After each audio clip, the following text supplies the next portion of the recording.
Prab ay nagulat nga ba sa kanyang narinig sa nanay ni Joy. So sa loobin po ito no, bilang isang ina. So sino ba naman ang gugustuhin na mabash ang kanyang anak? Grabe yung pangbabash nga po sa kanya. No, tad si Joy ng basher.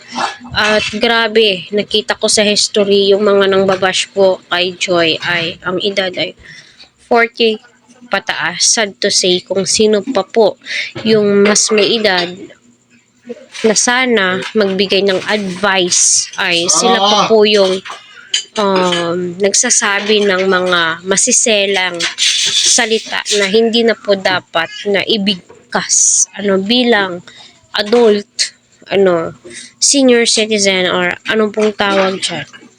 Bigay po tayo ng positive advice, hindi yung ikakasira ng pagkatao ng isang Joy. Ay nako.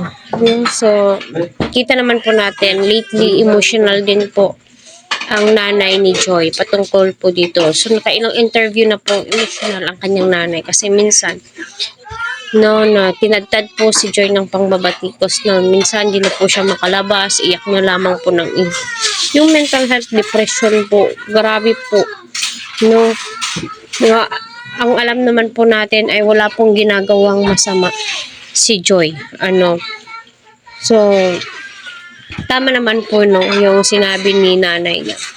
Kailangan po niyang magbasa, kailangan niyang bigyan ng advice ang kanyang anak kung ano po yung nakakabuti. Tama yung sinabi na iwasan muna ni Joy na mag-open ng social media account. Kasi di po talaga maiiwasan at Joy, hindi mo mapiplease ang mga basher mo. Kung sa tingin mo, ikakabuti mo to, kung sa tingin mo wala kang inaapakan na tao, kung sa tingin mo nakakatulong to sa'yo, go for it. Nandito lamang kami mga supporters mo na susuporta sa'yo. Di ba?